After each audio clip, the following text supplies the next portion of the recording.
আজকে আমি শীতের সব রকম সবজি দিয়ে মিক্স ভেজের রেসিপি আপনাদের সাথে শেয়ার করছি। নমস্কার, কেমন আছেন সবাই?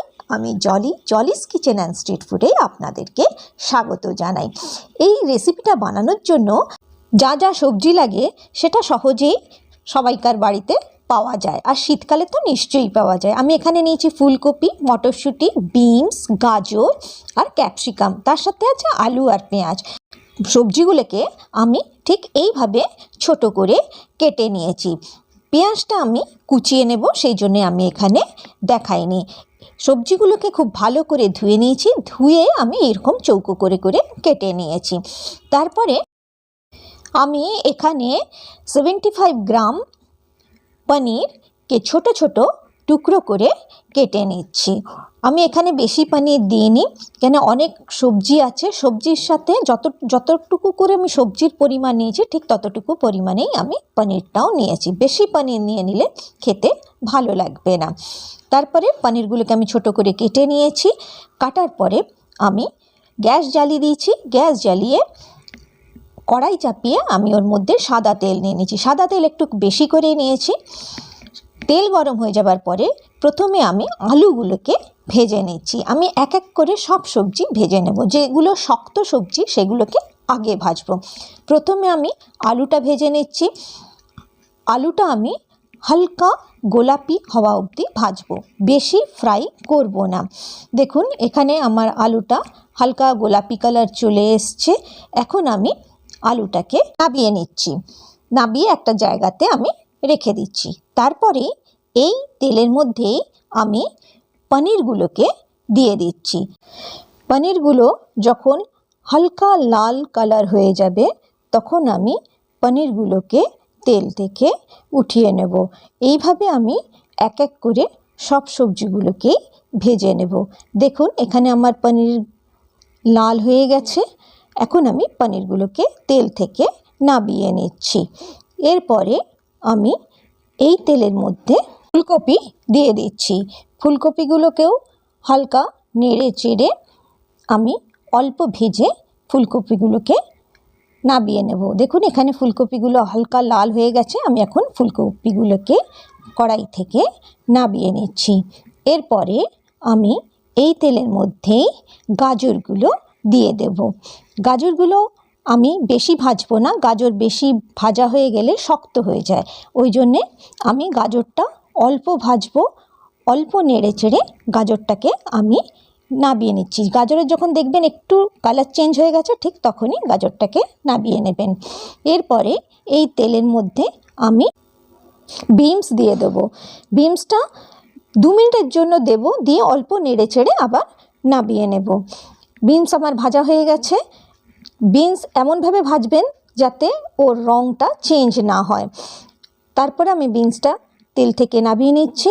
এরপরে এর মধ্যে আমি একটা পেঁয়াজ চৌকো করে কেটে রেখেছিলাম সেটা দিয়ে দিলাম, আর ক্যাপসিকামটা চৌকো করে কেটে রেখেছিলাম সেটা দিয়ে দিলাম। পেঁয়াজ আর ক্যাপসিকামটা আমি অল্প ভেজে নিয়েই তেল থেকে নাবিয়ে নিচ্ছি। দেখুন এখানে আমার সব সবজি ভাজা হয়ে গেছে। এরপরে আমি কড়াই থেকে তেল বার করে নিয়েছি। যতটুকু তেল আমার দরকার ততটুকু তেল আমি রেখেছি। তার মধ্যে আমি জিরে ফোড়ন দিয়ে দিচ্ছি আর গোটা গরম মশলা দিয়ে। মধ্যে আছে ছোট এলাচ, বড় এলাচ, লবঙ্গ, দারচিনি আর জাবিত্রী। গরম মশলাটা যখন ভাজা হয়ে গেছে, একটা সুন্দর গন্ধ বেরিয়েছে, তখন একটা পেঁয়াজ কুচোনো এর মধ্যে দিয়ে দিচ্ছি। পেঁয়াজটাকে যত মিহি করে কুচোবেন তরকারিটা কিন্তু তত সুন্দর খেতে হবে, কেন এখানে পেঁয়াজ বাটার ব্যবহার আমি করিনি। তারপরে আমি এর মধ্যে 1 চামচ আদা রসুনের পেস্ট দিয়ে দিয়েছি। যতখানি আদা নেবেন ততখানি রসুন নেবেন, সব মিশিয়ে দেখবেন 1 চামচ হচ্ছে। তারপরে আমি মশলার মধ্যে জল দিয়ে দিয়েছি। তার মধ্যে আমি 1 চামচ হলুদ দিয়েছি, 1 চামচ লঙ্কার গুঁড়ো দিয়েছি, 1 চামচ ধনের গুঁড়ো দিয়েছি, হাফ চামচ জিরের গুঁড়ো দিয়েছি। দেবার পরে একটু নেড়ে নিয়েছি, তার মধ্যে একটু জল দিয়েছি, তাহলে ভাজতে সুবিধে হবে। এরপরে আমি টমেটো কুচোনো দিয়ে দিচ্ছি। টমেটো কুচোনো দেবার পরে পরিমাণ মতন আমি নুন দিয়েছি। নুন দিয়ে মশলাটাকে খুব ভালো করে কষিয়ে নিচ্ছি। জল দিয়ে দিয়ে কষাবেন, দেখবেন খুব ভালো মশলা কষানো হবে। তারপরে আমি এটা ঢাকা দিয়ে দিচ্ছি। 3 মিনিট পরে আমি ঢাকা খুলেছি। দেখুন মশলাটা আমার প্রায় কষে এসছে। আমি এখন এর মধ্যে 1 চামচ কিচেন কিং মশলা দিয়ে দিচ্ছি। দেবার পরে সব মশলাটা খুব ভালো করে আবার ঢেকে কষিয়ে নিয়েছি। আমি ঢাকনা দিয়ে রেখেছিলাম, 3 মিনিট পরে আবার ঢাকনা খুলেছি। ঢাকনা খোলার পরে দেখুন আমার মশলা কষানো হয়ে গেছে। এখন আমি এর মধ্যে মটরশুঁটি দিয়ে দিচ্ছি।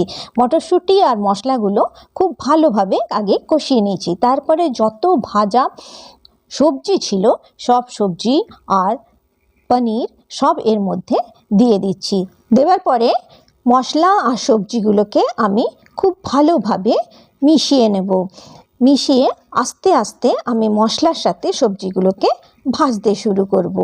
আজকের ভিডিওটি যদি আপনাদের ভালো লেগে থাকে তাহলে নিশ্চয়ই আমার চ্যানেলটিকে সাবস্ক্রাইব করবেন, বন্ধুদের সাথে শেয়ার করবেন আর একটি লাইক নিশ্চয়ই করবেন।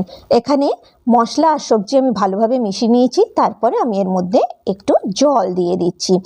জল দিয়ে আবার সব একসাথে মিশিয়ে নিচ্ছি। জল কিন্তু আমি বেশি দেব না, খুব অল্প জল দিয়েছি। তারপরে এটাকে ঢাকা দিয়ে লো ফ্লেমে 5 মিনিটের জন্য রেখে দিয়েছিলাম। 5 মিনিট পরে আমি ঢাকনা খুলেছি। ঢাকনা খুলে দেখুন সব একসাথে মিশিয়ে দিচ্ছি। আমার সব সবজি কিন্তু এখানে সেদ্ধ হয়ে গেছে। এখন এর মধ্যে একটা পেস্টের ব্যবহার করব, যেটা দিলে কি এটা খেতে রেস্টুরেন্টের মতো লাগবে। সেই পেস্টটা বানানোর জন্য আমার লাগবে 4টে কাজু, 1 চামচ মগজ। এই দুটোকে আমি খুব ভালো করে জল দিয়ে বেটে নিয়েছি। সেই পেস্টের মধ্যে আমি দিচ্ছি 1 চামচ আমুল স্প্রে, যে কোনো আপনারা গুঁড়ো দুধ দিতে পারেন। তার সাথে আমি দিচ্ছি দুধের স্বর। আপনার কাছে দুধের স্বর যদি না থাকে তাহলে আপনি আমুল ক্রিমও দিতে পারেন। সেই মিশ্রণটা আমি এখন এর মধ্যে ঢেলে দিচ্ছি। লো ফ্লেমে আমি এখন সবজিটা নাড়িয়ে নাড়িয়ে ভাজতে থাকবো। যখন আমার গ্রেভি একটু কমে আসবে, দেখুন যেমন আছে, ঠিক সেই সময় আমি একটু নুন দিয়ে দিচ্ছি আর একটু চিনি দিয়ে দিচ্ছি। নুনটা আপনারা চেখে দেবেন। আমার এখানে নুন একটু কম লেগেছিল তাই আমি নুন দিয়েছি। পরে সব একসাথে আবার মিশিয়ে নিচ্ছি। মেশাবার পরে ওপর থেকে কস্তুরি মেথি দিয়ে দিচ্ছি আর গরম মশলার গুঁড়ো দিয়ে দিচ্ছি। তারপরে একটা বাটারের টুকরো দিয়ে দিচ্ছি। আপনাদের কাছে বাটার না থাকলে আপনারা ঘিও দিতে পারেন। দেবার পরে সব একসাথে মিশিয়ে আমি এটাকে ঢাকা দিয়ে গ্যাসটা বন্ধ করে রেখে দেব। তৈরি হয়ে গেল মিক্স ভেজ। আপনারা এইভাবে একবার বানাবেন, বানিয়ে খাবেন, তারপরে রেস্টুরেন্টে গিয়ে আপনাদের আর মিক্স ভেজ খেতে ইচ্ছে করবে না। এটা ঘরেই এত সুন্দর তৈরি হবে। আপনারা নিশ্চয়ই ঘরে এটাকে বানাবেন, বানিয়ে আমাকে কমেন্ট করে জানাবেন আপনাদের আজকের রেসিপিটা কেমন লাগলো। আপনারা সবাই খুব ভালো থাকবেন, সুস্থ থাকবেন আর সাবধানে থাকবেন।